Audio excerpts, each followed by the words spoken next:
Okay, good morning. Merong tanong si Lance Rosal. Ang tanong niya ay, Sir, pwede po ba kayo gumawa ng video paano mag-walk ng dalawang dog na kapag magkasama naglalaro, nag-play bite sila? Yon, shout out kay Lance Rosal. Sige, sagutin natin yung tanong mo. Isang magandang araw mga boss amo. At dahil nga may aso kaming kagaya ng nasa description ni Lance Rosal, ay kayang-kaya naming gawan ng video ito. At ang dalawang aso kong ito ay walang iba kundi si John Wick at si Lapu-Lapu. Okay, syempre dapat pag kinuha mo sa cage, kalmado. Hindi ko na pinakita yon kasi marami naman akong videos kung paano kunin sa cage ang aso. Pag tumatalon, wag mo munang kukunin. Pag kumalma na, tsaka mo kukunin. Ba't di naglalaro?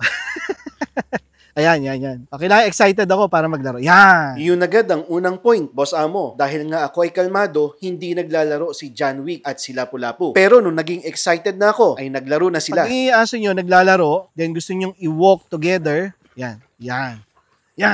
Laro kayo.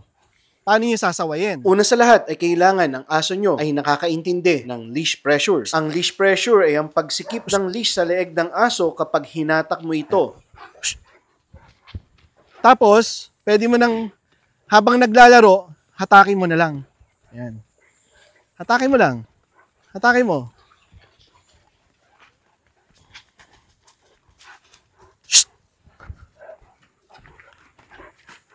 Yan, hatakin mo lang na hatakin. Hey! Shh! Okay? Kita niyo yan? Shh!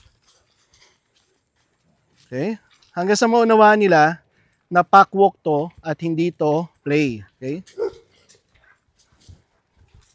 Ayan, tama mo, nakaramdam na ng jerk, di ba? Ito, nakaramdam na rin. Ayan, so, okay. Then, walk na.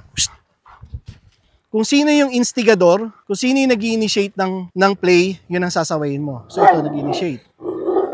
Sasawayin mo.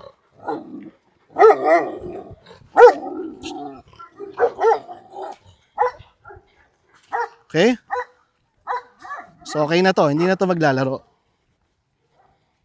Then, proceed na with your pack walk. Ganun lang mga boss amo ang gagawin ninyo. Dapat ang aso nyo nakakaunawa ng leash pressure at dapat ang may hawak ng leash ay kalmado all the time. At syempre mga boss amo, kailangan nyo ring gawin na dapat maganda ang experience ng aso nyo sa pack walk. Dapat sila ay nakaka-sniff, nakakapag-explore at nakakakita ng iba't ibang aso at iba't ibang animals sa paligid nila. Gaya nito, nakita nila si Bahaghari na nakatali sa labas. Ano kaya ang sinabi ni John Wick at Lapu-Lapu kay Bahaghari?